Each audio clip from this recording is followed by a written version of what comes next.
Our first speaker is Hailey Renaud, who's a senior manager at C-Smart.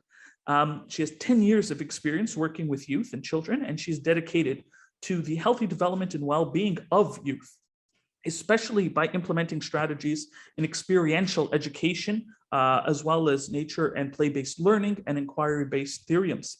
So her Bachelor of Science in Environmental Sciences really helped prepare her for the work she's doing and the role in helping to create the next generation of conservation advocates.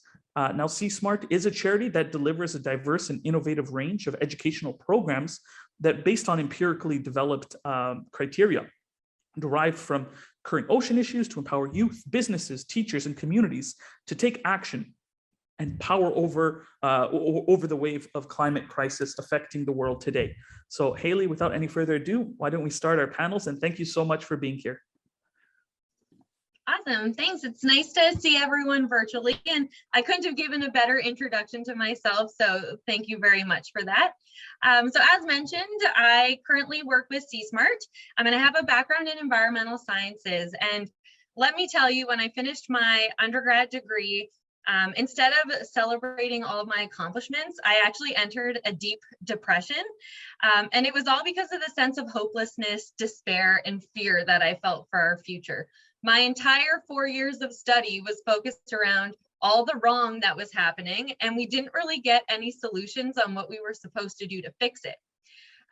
So throughout my initial job search, I was really down in the dumps, and I'd worked with children and youth for 6-7 years prior, and I really through them saw this passion and spark and hope, and I really wanted to kind of capitalize on that for moving forward with our future. And I knew that anything I had learned about the environment in school always came through a lens of that hope or hopelessness and despair.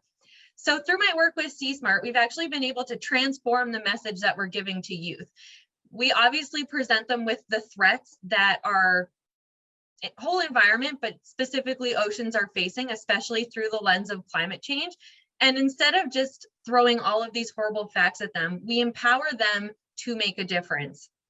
So ways that we do this, we have tons of engaging, hands-on, in-person, virtual, group-led, multi-day, single day, a whole bunch of types of programs where we sit down with our youth, and through inquiry and experiential learning, we provide them with the background context, but it's really all about where their interests are and empowering them to make a difference, either small or large. We've had students that, you know, they are interested in turning their lights off every time they leave a room. And that is a huge start. It seems like a smaller action, but the action that that can have is very impactful, and it's also visible for our students.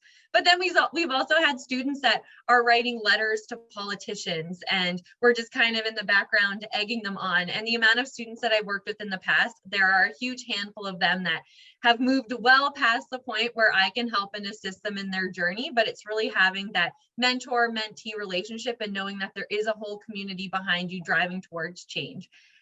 So again, we're focused on solutions and action-based programs, and really trying to empower that change within students and letting them know that individual action can make a difference and that there is a huge variety of change that they can take. So yeah, I guess that's kind of a brief introduction to myself. I'm not sure if we want to continue on or what's planned next, but maybe I'll pass it back to you, Seth. Thank you, Hailey. I think one of the things that we would like to hear more about is, in your experiences at C-Smart, what have been maybe some of the key learnings that you can share with everyone on this call about what worked in driving that engagement with youth, as well as maybe some of the learnings that didn't necessarily work out as you had planned, because I think those can help everyone inform their future projects.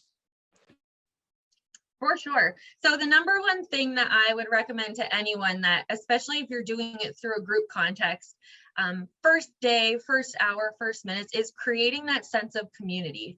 Having a community where individuals feel safe to participate is the number one step that anyone needs to take.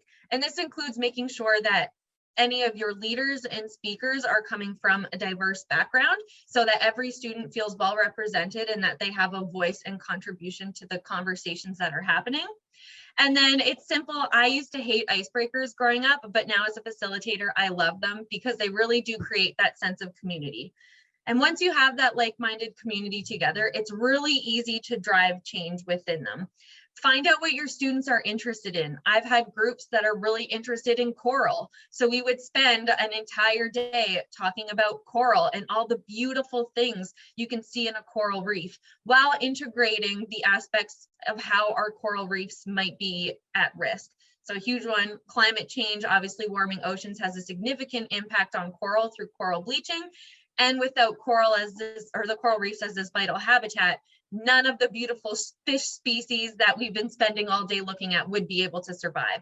So it's sparking interest and making sure that it's student-led, because if they're not interested in what they're learning about, they're really not going to want to create change. Another tool that I use is really trying to engage my students in nature and in the environment around them. It's been proven that students are more likely to want to save nature, given that they've had positive experiences within nature.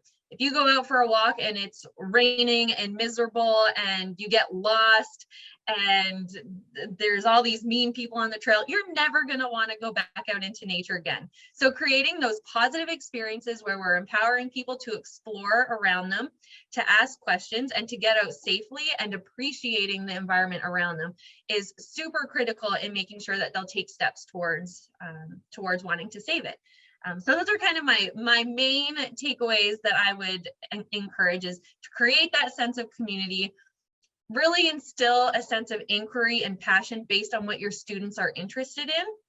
And then again, making sure that these experiences are positive and that it will create kind of lifelong memories and a community that they can pull back to years and years from now. That's awesome. Thank you so much, Hailey. I think for anyone who's a parent on this call or who will be a future parent, I think those lessons will have tremendous impact on how they want to raise their kids, especially because a lot of us grow up in urban environments where they might not have that direct engagement, but to make it a priority. So thank you so much for the amazing work you're doing and for being on the call today. Thank you. Thank you. I will give one last tip. With everything that's been going on with the COVID-19 pandemic, a whole bunch of conservation organizations really around the world have been sharing a ton of resources online for how to engage youth and children in nature, and providing lesson plans, toolkits, arts and crafts. So I definitely recommend taking a look through some of those, because there's no point ever in starting from scratch when we have this great community to help us to where we need to go. So thank you very much. Thank you again, and agreed completely.